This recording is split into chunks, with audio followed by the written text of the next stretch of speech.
না, যদি আপনি পিছন নিয়ে আলোচনা করেন, আমি আজকে পিছন নিয়ে তো আলোচনা হচ্ছে না। তো তাপস বাবু, আপনি পিছন নিয়ে আলোচনা করছেন না। আমি তো বলছি সমস্ত রকমের দুর্বলতা কাটিয়েই তো আপনাদেরকে মানুষ নির্বাচিত করেছে। আমার কাজ এখন যেগুলো সমস্যা আছে, এই সরকারকে সেগুলো সমস্যার সাধ্যমতো চেষ্টা করতে হবে, ধাপে ধাপে সেগুলো সমাধান করার। আপনি যদি বলেন 34 বছর নিয়ে আলোচনা হবে, তাহলে সেটাই আমি মাননীয় স্পিকারকে বলবো একদিন ঠিক করুক। উচ্চশিক্ষায় প্রায় 50% পদ ফাঁকা আছে। শুধু যদি কলকাতা বিশ্ববিদ্যালয়ে আমি ধরি, তাহলে প্রায় 793টির মধ্যে 395টি অধ্যাপকের পদ শূন্য আছে।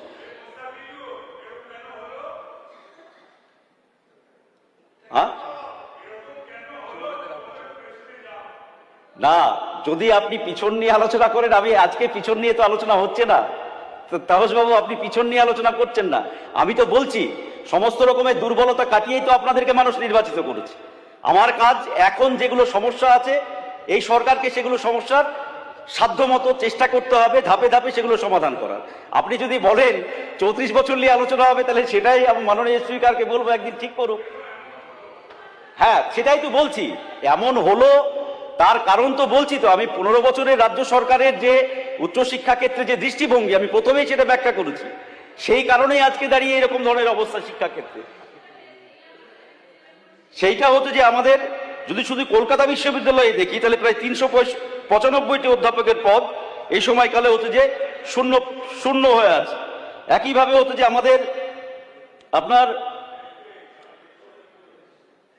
সরকারি তথ্য অনুযায়ী, যেটা রাজ্যের 508টি সরকারি সাহায্যপ্রাপ্ত কলেজে অনুমোদিত 13,273টি পদের মধ্যে 11,933 জন শিক্ষক কর্মরত আছেন, অর্থাৎ প্রায় 1,340টি স্থায়ী শিক্ষকের পদ খালি রয়েছে।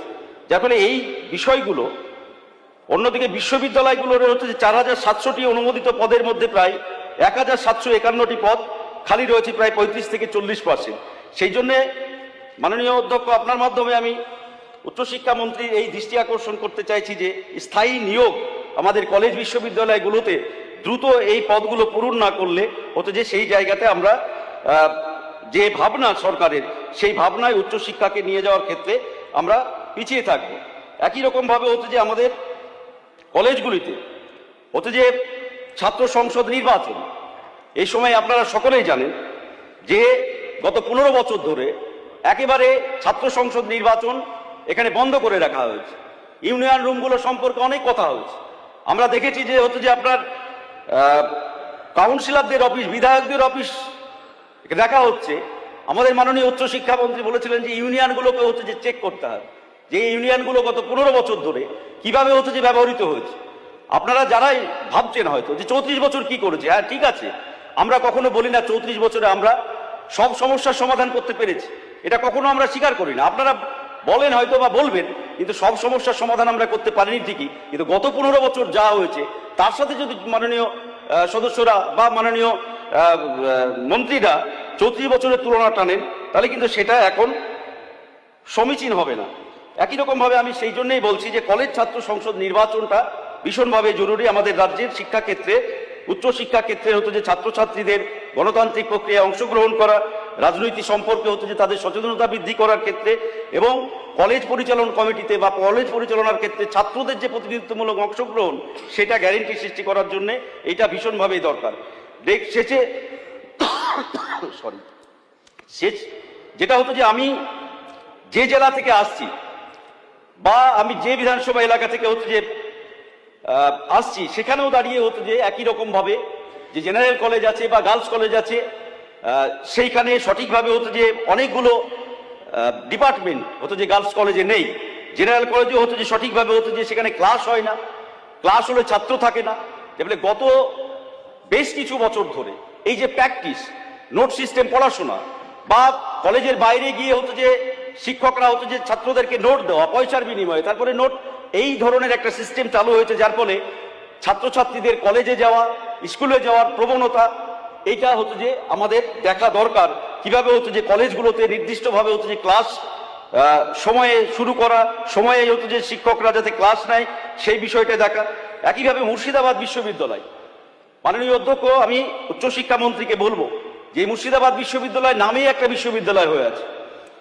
এখন পর্যন্ত বেশ কয়েক বছর হলো সেইভাবে উন্নত কোনো পরিকাঠামো পড়াশোনার ক্যাম্পাস সঠিকভাবে হচ্ছে যে নেই, যার ফলে হচ্ছে যে আমি একটু দৃষ্টি দিতে বলবো মুর্শিদাবাদ বিশ্ববিদ্যালয়ে যাতে পরিকাঠামোগত এবং সমস্ত পড়াশোনার বিষয়গুলো হচ্ছে যে আমাদের আরো উন্নত মানের ভাবে হচ্ছে যে বিশ্ববিদ্যালয়টাকে গড়ে তোলা যায়। একইভাবে আলিগড় ক্যাম্পাস আমাদের মুর্শিদাবাদে আছে, সেটাকেও হচ্ছে যে আমরা একটু নজরদারিতে হচ্ছে যে আনতে বলবো মাননীয় উচ্চশিক্ষামন্ত্রীকে। যেটা হচ্ছে যে এখনো যেটা আমাদের এই সরকারের যে প্রথমত লক্ষ্য সবার কাছে উন্নত মানের শিক্ষা বা সব অংশের মানুষের কাছে হচ্ছে যে শিক্ষা পৌঁছে দেওয়া, তা যদি করতে হয় তাহলে এখনো আমাদের রাজ্যে এরকম অনেকগুলো ব্লক আছে বা আমার মুর্শিদাবাদ জেলাতে এরকম অনেকগুলো ব্লক আছে যেখানে মাননীয় স্পিকার সেখানে দাঁড়িয়ে হচ্ছে যে এখনো কলেজ গড়ে উঠেনি।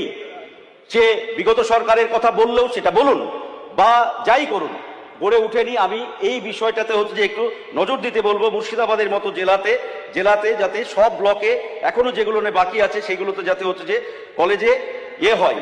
আর একটা বিষয় যেটা হচ্ছে যে আমরা বলতে চাইছি যে ইতিমধ্যে আপনারাও সবাই জানেন যে 2019 সালে এই রাজ্যে হচ্ছে যে স্টেট এডেড কলেজ টিচার হচ্ছে যে করা হয়েছিল, সংক্ষেপে যাকে বলে স্যাক্ট।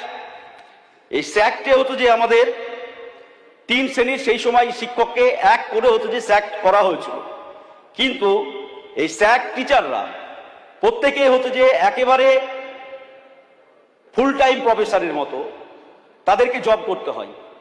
তারা যেমন হতো যে শ্রেণীকক্ষে ছাত্রদেরকে পড়াশোনা করান, সাথে সাথে হতো যে বিশ্ববিদ্যালয়ের খাতা দেখা থেকে শুরু করে সমস্ত রকমের কাজ করতে হয়। আমাদের যেটা বক্তব্য সেটা হচ্ছে যে এই বাজেটের সময় স্যাক টিচারদের 2000 টাকা বৃদ্ধি করেছেন স্যালারি, কিন্তু আমি মনে করছি এই বিষয়টা আরো একটু গুরুত্ব দিয়ে মাননীয় উচ্চশিক্ষামন্ত্রী যদি দেখেন, কারণ হচ্ছে যে তারা যে পরিশ্রম করে এক একটা কলেজে বা প্রায় কিছু কলেজ দেখা যাচ্ছে স্যাক টিচারদেরকে দিয়ে চলছে, যার ফলে এই বিষয়টাকে হচ্ছে যে একটু গুরুত্ব দিয়ে দেখে তাদেরকে সম্মান সহিত, যেহেতু কলেজ বিশ্ববিদ্যালয়ে কলেজে তারা হচ্ছে যে পড়াশোনা করাচ্ছেন আমাদের ছাত্রছাত্রীদেরকে, সেই বিষয়টা একটু দেখা দরকার। সবশেষে হচ্ছে যে আমি বলতে চাইছি যে শুধুমাত্র শিক্ষা আমাদের যেন শুধু ডিগ্রি অর্জন করার লক্ষ্য না হয়। আমরা সবাই জানি মাননীয় শিক্ষামন্ত্রী সহ অন্যান্য মন্ত্রীরাও এই সরকারের যে ভাবনা সেটাও তাই, পুঁথিগত বা ডিগ্রি শিক্ষার সাথে সাথে যাতে ছাত্রছাত্রীদের নৈতিক আচার আচরণের যাতে আমরা উন্নতি ঘটাতে পারি আগামী দিনে পশ্চিমবাংলায়, সেই বিষয়টাকেও হতো যে শিক্ষা, স্কুল শিক্ষা এবং হতো যে উচ্চশিক্ষার ক্ষেত্রে যাতে আমরা যত্ন সহকারে এই বিষয়গুলো হতো যে নজর দিই, তবে হতো যে একটা বিষয় যেগুলো অনেক ক্ষেত্রে সামাজিকভাবে প্রভাব বিস্তার করে।